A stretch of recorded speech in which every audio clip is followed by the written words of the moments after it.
જાહેર કરેલું છે।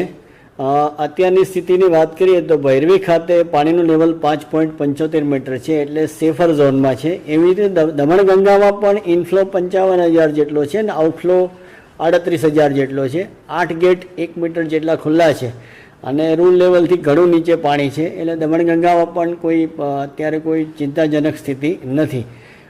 ગઈકાલે જિલ્લામાં એવરેજ 8 ઇંચ વરસાદ પડ્યો અને ફોર્ચ્યુનેટલી બપોર પછી લગભગ વરસાદ ઓછો હતો, એટલે શહેરી વિસ્તારોમાંથી બધે જે પાણી ભરાયા હતા એ પાણી ઓસરવા માંડ્યા હતા। આજે પણ સમગ્ર જિલ્લામાં એવરેજ 1 ઇંચથી હજુ સુધી વધારે વરસાદ પડેલો નથી, એટલે વધારે પાણી ભરાવાના કોઈ પ્રશ્નો છે નહીં હાલમાં।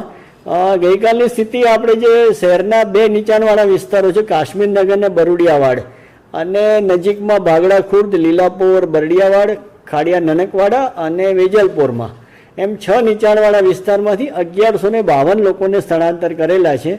ધીમે ધીમે જેમ પરિસ્થિતિ નોર્મલ થતી જશે એમ આપણે એમને એમના ઘરે જવા દઈશું। હાલ આપણા સેફ સેન્ટરો ઉપર તેમને જમવાની અને ચા પાણી નાસ્તાની બધી જ સગવડ, મેડિકલ ટીમની સગવડ બધી જ આપણે એમને સુવિધાઓ આપી રહ્યા છીએ।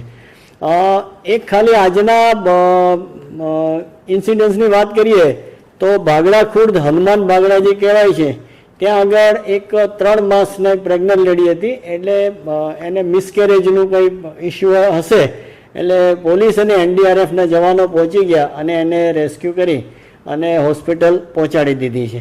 અત્યારની સ્થિતિએ પંચાયતના 120 રસ્તા બંધ છે અને R&B સ્ટેટના 8 રસ્તા મળીને 128 રસ્તા બંધ છે। વરસાદની પરિસ્થિતિ નોર્મલ થતી જશે એમ રસ્તા રિપેરિંગ કરી અને ખોલવામાં આવશે। હાલની સ્થિતિએ જો જિલ્લાની વાત કરીએ તો વલસાડ જિલ્લામાં અત્યારે એવી કોઈ પૂરની બહુ ચિંતાજનક સ્થિતિ નથી, પરંતુ 2 દિવસ માટેનું રેડ એલર્ટ હોય તમામ વલસાડવાસીઓને મારી અપીલ છે કે તેઓ સાવચેત રહે, સાવધાન રહે અને પૂરની કોઈ પણ પરિસ્થિતિનો ઊભી થશે તો આપણે એનો સફળતાપૂર્વક સામનો કરીશું।